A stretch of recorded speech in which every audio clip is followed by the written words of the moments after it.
अधिकार। अधिकार के रूप आज हम पढ़ेंगे अधिकार के रूप। तो सबसे पहले अधिकार के रूप में पहला है प्राकृतिक अधिकार। कौन सा? प्राकृतिक अधिकार।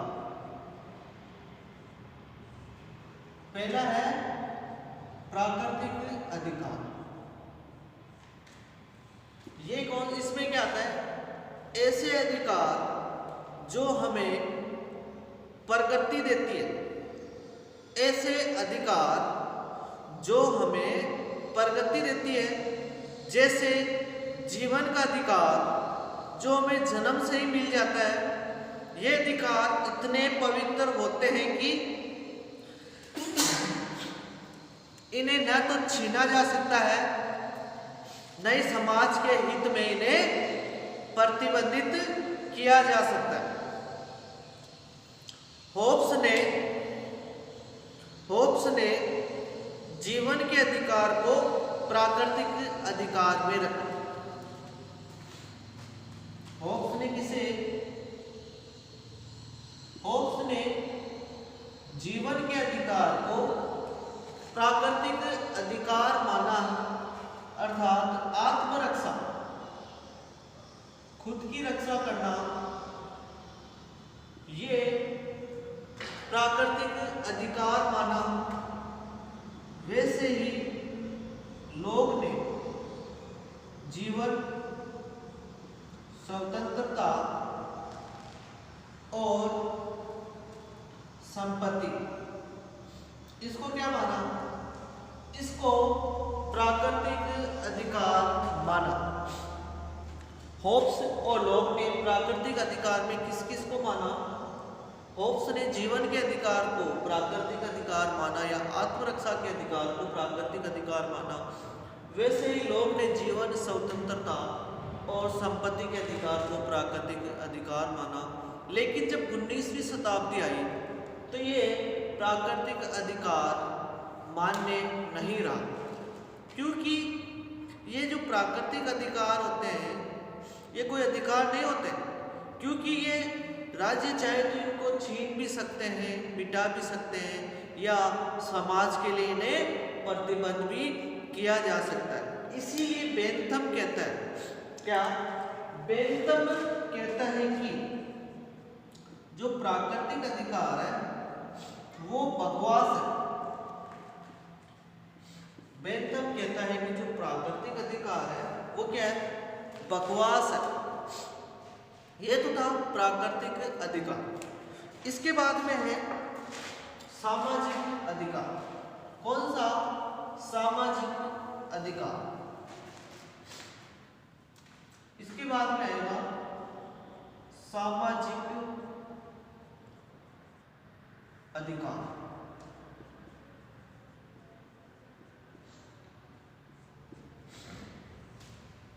सामाजिक अधिकार, मनुष्य के समाज में रहता है, इसीलिए उसे अनेक अधिकार प्राप्त होते हैं। अगर कोई टापू में, गुफा में या कोई ऐसी जगह रहता है तो वहाँ किसी को कोई अधिकार प्राप्त नहीं होता है। लेकिन समाज के हित के लिए, समाज के कल्याण के लिए जो अधिकार है, ये सामाजिक अधिकार है, इसे क्या किया जा सकता है? इसे सीमित, प्रतिबंधित या वर्जित किया जा सकता है। इसके बाद में है दैवीय अधिकार। कौन सा? दैवीय अधिकार।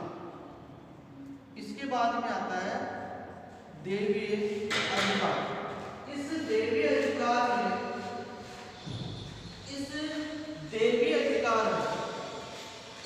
अधिकार में ये माना जाता है कि जो राजा होता है या भगवान होता है, ये उसकी देन है, इसलिए उसके सारे अधिकार दैवीय अधिकार है। इसलिए लोग राजा की कभी आलोचना या विरोध नहीं करते। क्या नहीं करते? राजा की कभी। दैवीय अधिकार ये क्या होता है? इसमें इसमें क्या होगा, दैवीय अधिकार। ये किसकी देन है, या तो राजा या भगवान की देन है, भगवान की या राजा की देन है। इसमें क्या होता है, जितने भी सारे अधिकार है ये दैवीय अधिकार कहलाते हैं, क्योंकि लोग राजा पहले के समय क्या थे, राजा जो कार्य करता था उसकी जनता कभी आलोचना या विरोध नहीं करती थी। पहले के समय क्या था, जो राजा कार्य करता था उसकी न जनता तो विरोध कर सकती है न उसके कार्यों की आलोचना कर सकती है। तो राजा किसके प्रति, जनता के प्रति उत्तरदायी नहीं था। किसके प्रति उत्तरदायी था, राजा भगवान के प्रति उत्तरदायी था। इसीलिए जितने भी राजा हुए उन्होंने क्या, सैकड़ों वर्षों तक क्या जनता पे अत्याचार किया, सैकड़ों वर्षों तक किस पे अत्याचार किया, जनता पे अत्याचार किया। और राजा और जनता के बीच जब संघर्ष हुए, फिर बाद में जनता जागरूक हुई और राजा और जनता के बीच में संघर्ष हुए। इसमें इंग्लैंड का राजा था चार्ल्स प्रथम। कौन, इंग्लैंड का राजा था चार्ल्स प्रथम, इसको क्या, और फ्रांस के सम्राट था लुई 16। इन दोनों को मरवा दिया। जो चार्ल्स प्रथम था इंग्लैंड का और लुई 16, इनको क्या मरवा दिया, इन दोनों को मरवा दिया। और 19वीं शताब्दी में यह क्या हो गया, ये जो दैवीय अधिकार है ये सिद्धांत भी अमान्य हो गया। अब यह अवधारणा आई, जो राजा है वो भगवान के प्रति उत्तरदायी नहीं होगा, वो किसके प्रति उत्तरदायी होगा, वो जनता के प्रति उत्तरदायी होगा। इसीलिए कहा जाता है, क्या, इसीलिए कहा जाता है कि भारत के जो संविधान में इसीलिए लिखा गया है कि जो मंत्रिपरिषद है वो लोकसभा के प्रति उत्तरदायी हो। वो यहीं से निकल के आई है, दैवीय अधिकार से निकल के आई। जो मंत्रिपरिषद है वो किसके प्रति उत्तरदायी है, वो जनता के प्रति उत्तरदायी है। इसके बाद में नैतिक अधिकार, कौन सा, नैतिक अधिकार। इसमें क्या होता है, नैतिक अधिकार ऐसे अधिकार जिन्हें समाज की मान्यता मिल जाती है, इनको मानना या ना मानना लोगों की इच्छा पे या लोगों की सद्भावना पे लागू होता है। जैसे अगर बड़ों का अधिकार है, जितने भी घर में बड़े हैं उनको ये अधिकार है कि वो छोटे हैं, उन छोटे जो बच्चे हैं, छोटे लोग हैं, उनसे उनका सम्मान करें। भारत के या किसी भी देश में ये नैतिक अधिकार, इसमें क्या होता है, इसमें जितने भी घर में बुजुर्ग लोग हैं या बड़े लोग हैं वो क्या चाहते हैं कि अपने से छोटे लोग हैं वो उनका सम्मान करें। लेकिन ये मानना नहीं मानने वाला छोटे के ऊपर, जो उनसे छोटे हैं उनके लिए वो माने तो माने, सम्मान करे तो नहीं करे। आजकल तो छोटे बच्चे भी बड़े को तू या और भी अब शब्द बुला के कहते हैं, लेकिन ये मानना नहीं मानना उनके ऊपर, ये बाध्यकारी नहीं है। तो ये नैतिक अधिकार जिन्हें समाज के द्वारा मान्यता मिलती है। उसके बाद में है कानूनी अधिकार। कौन सा, कानूनी अधिकार। कानूनी अधिकार, इसमें क्या होता है, ये अधिकार जिन्हें राज्य तो मान्यता दे देता है, लेकिन इसके बारे में कोई आदेश या कानून आता है जिनका पालन करना अनिवार्य होता है। ऐसे आदेश जिन्हें राज्य मान्यता दे देता है, लेकिन इनके जो कानून होते हैं इनको पालन करना अनिवार्य है, इनको पक्का अधिकार भी कहा जाता है। इसीलिए ऐसे अधिकारों का हनन होने पर हम दोषी माने जाते हैं और उन्हें दंड भी दिया जा सकता है। जिन्हें राज्य मान्यता देता है वो क्या होते हैं, कानूनी अधिकार। जिन्हें राज्य मान्यता देता है वो कानूनी अधिकार होते हैं।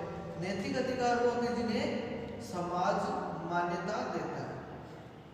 ये क्या है, पक्के अधिकार। कौन से, पक्के अधिकार।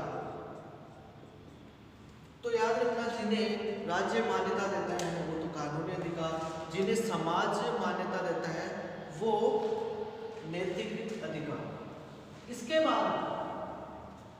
बाद में मौलिक अधिकार। अब इम्पोर्टेंट है, इनको याद रखना।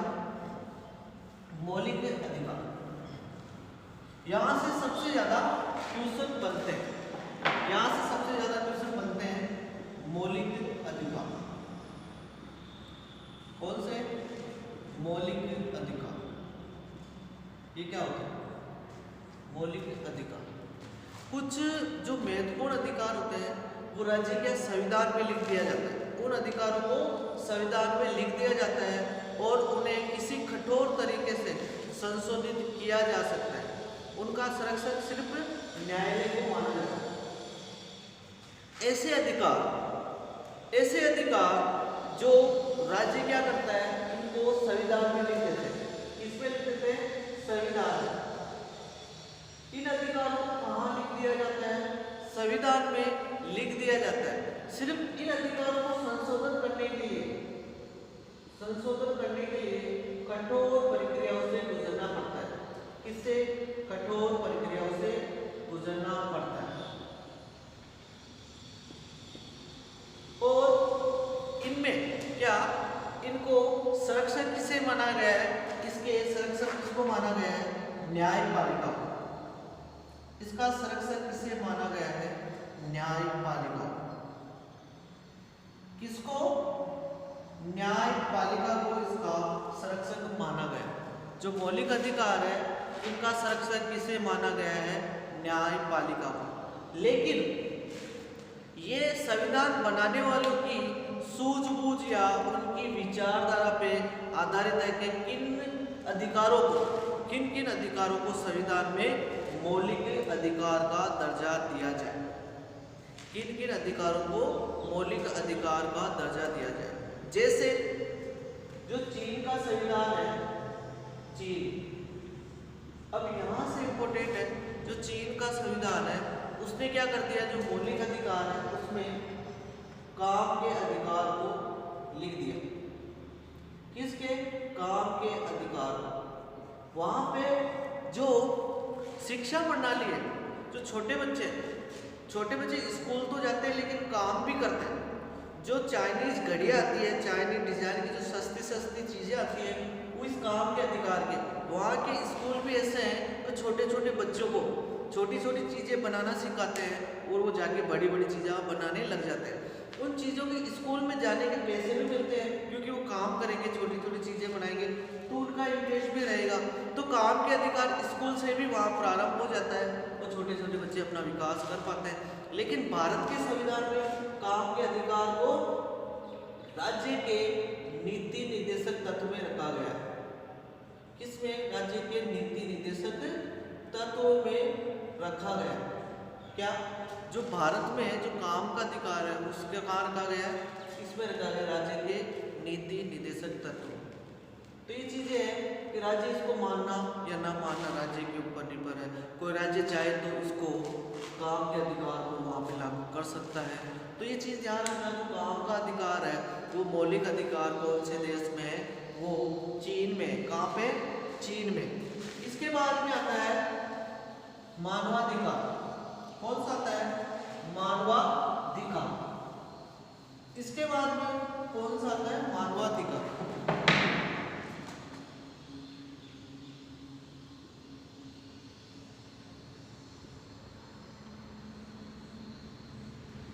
कौन सा आता है? मानवाधिकार। इसमें क्या होता है? इसमें जब 1948 ईस्वी में, कब?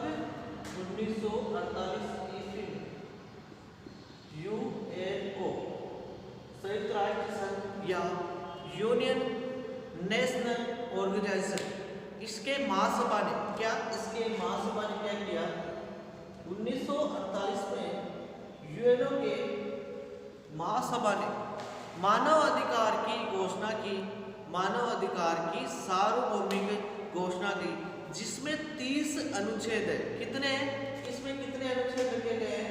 30 अनुच्छेद रखे गए हैं। किसने घोषणा की? यूएनओ के महासभा ने सार्वभौमिक घोषणा की। इसमें 30 अनुच्छेद है और उसमें मानव अधिकार को रखा गया है। जिन अधिकारों का संबंध मानव के अच्छे जीवन से है वो सभी मानव अधिकार के श्रेणी में आते हैं। हम कह सकते हैं कि मानव को स्वतंत्रता, समानता, न्याय इनसे संबंधित है। जो मानव को क्या है? ये जो मानव अधिकार है, स्वतंत्रता, समानता, न्याय, इनसे संबंधित है। इन सभी अधिकार मानव अधिकार है और उन्हीं की रक्षा के लिए मानव अधिकार आयोग की स्थापना की जाती है। जो मानव अधिकार आयोग है उनकी स्थापना की जाती है। मानव अधिकार आयोग इनकी क्या की जाती है? इनकी स्थापना की जाती है। मानव अधिकार आयोग की स्थापना की जाती है और 1993 ईस्वी में क्या हुआ था? 1993 ईस्वी में 1993 ईस्वी में भारत के प्रधानमंत्री थे नरसिम्हा राव। भारत के प्रधानमंत्री थे नरसिम्हा राव। इन्होंने क्या किया? इन्होंने राष्ट्रीय मानवाधिकार आयोग की स्थापना की। इसकी राष्ट्रीय मानवाधिकार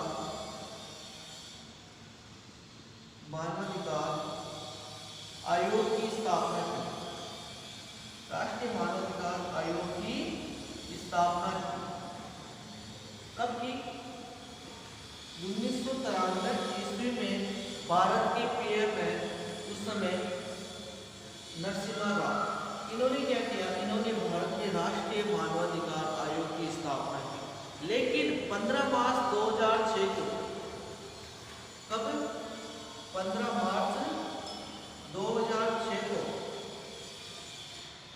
15 मार्च 2006 को यूएन ने मानवाधिकार परिषद की स्थापना की। यूएन ने मानव अधिकार परिषद की स्थापना की। किसकी? यूएन ने मानव अधिकार परिषद की स्थापना की 15 मार्च 2006 को। तो ये चीज़ें ध्यान रखना। आज हम अधिकार के रूप के बारे में पढ़े कौन कौन से, तो ये चीज़ें ध्यान रखनी है। दैवीय अधिकार, नैतिक अधिकार, कानूनी अधिकार, मौलिक अधिकार, मानवाधिकार आयोग और किसमें? प्राकृतिक अधिकार, सामाजिक अधिकार। तो ये रूप ध्यान रखना, यहाँ से क्वेश्चन बन चुके हैं।